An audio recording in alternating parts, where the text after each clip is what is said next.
Whether you've hiked the trails many, many times, or if it's your first outdoor adventure, it can be really easy to get lost. Straying just a bit off the trail can easily land you in trouble. And that's why we invited our amazing Jeffco Ranger, Marianne Bunnell, here, along with Sheriff's Lieutenant Steve Wygant, to talk about how not to get lost. And thank you both for coming on the show. This is such an important topic. Thanks for having us. So first off, how do search and rescue happen in Jefferson County open spaces? I mean, how often does it happen? Well, at Jefferson County Open Space, last year we had almost 50 search and rescue operations. And then when you add in Denver Mountain Parks and Pike National Forest, you can get up to 150 a year.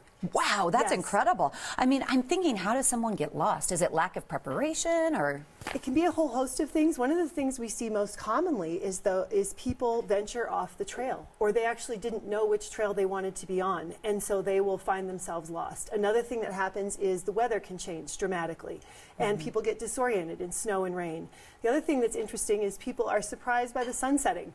They didn't know it was going to get dark. Oh, wow, that quickly, right? They just didn't plan on it, and they're too far down the trail, and then they get disoriented as darkness comes. Oh, that's so there's scary. a lot of reasons why we end up in a search and rescue, but those are some of them. What's involved in a search and rescue? Take me there, because I would imagine it has to be pretty intense. It is intense, and we have a mission. We are not able to leave until that person is found, and depending on the situation, if they've crossed a swollen, angry river, we're going to need to have swiftwater rescue personnel there. If they've climbed up a cliff they can't get down, we're going to need to have technical climbers on scene. Our sheriff's department sets up an incident command, and everybody kind of reports from there, and our partners, including local police departments, fire department, medical professionals, and also volunteer rescue teams. So it can be 40 some odd people involved in a single search and rescue. Oh my goodness. Lieutenant, explain how the sheriff's department gets involved. When do they get involved? Many times we'll get 911 calls, and people will be on the trail with a phone, and they'll describe that they're lost. They'll tell us about where they are, so we hear from them from that. We'll also hear from other hikers on the trail that somebody is lost. They won't come down. They're going the wrong direction. They might be lost. Their car's parked at one trailhead, but they're going to the opposite trailhead to get off the mountain. We'll also hear from family members at home calling, say, my spouse or my boyfriend, girlfriend was out hiking and they haven't come home yet. We think they're at one of the parks, but we're not sure which one, right? That's pretty scary. Yeah, when we get that information, then we start looking at the parks, looking at the trailheads, getting a hold of the rangers, and trying to find out, do we have a lost person? And that's kind of how it starts. Do you mind sharing maybe a recent rescue story?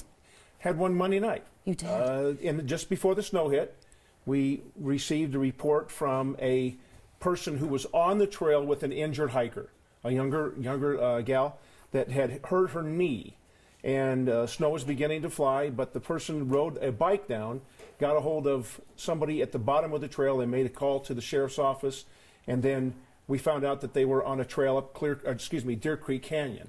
And at the end of the night, because of the conditions, we knew we needed to act fast. Yes. Because we understood the person did not have the proper equipment. They were not dressed warm, and we ended up, I don't know how many people we had, Marianne, but probably 20 people. Yeah, really? I think because we had Alpine Rescue come out, which is one of our partners, I think we ended up with a total of 20 people surrounding that thing. And they did go up and they found the hiker, and they got her off the hill. Good news. And she was wearing a tank top and shorts. Oh my gosh, you guys have to plan correctly. So she wasn't prepared. Do you think also it's not that they just get lost, but sometimes they try and hike mountains and they're not like skilled enough to do that mountain? Does that happen? We've had many rescues where people start off on the trails, and then they will veer off to something that looks kind of exciting. There's some water or something, and then they get to a sheer cliff edge, and they can't go down, but they can't get back up.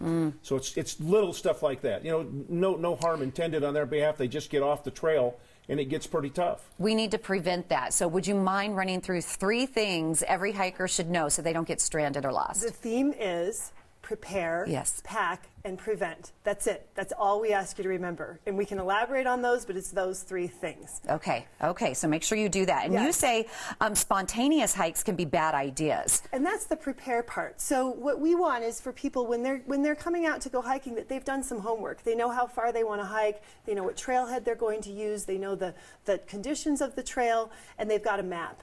That really helps a lot. I know spontaneous hikes are fun, but a lot of times we find people that that have decided to go on a spontaneous hike, and now they don't know where they Okay. are. They don't know where their car's parked. All these sorts of Quickly, Lieutenant, tell me maybe some things that a hiker should pack. We brought a few things. Cell phone. We love cell phones because we can talk to people. They can help us see landmarks, GPS coordinates, those kinds of things help us. Stay off your cell phone with your buddies. Let it keep charged because a lot of times the phone, we hear that there's almost no time left. They're busy on it. Snapchatting away. Yeah. So water, some extra clothing, some layers, a light, a little snack for some energy. Water and clothes. Stay Right. warm, too. Thank you so much for coming on the show. We could go into this so much further. Again, you can log on and find out more. But before you head out for some trail time this spring and summer, remember to prepare, pack, and prevent. Contact Jefferson County Open Space for more information. Updates and tips you can check out jeffco.us/open-space. Be safe and plan your next outdoor adventure with the help of Jefferson County Open Space. Stay with us. We'll be right back.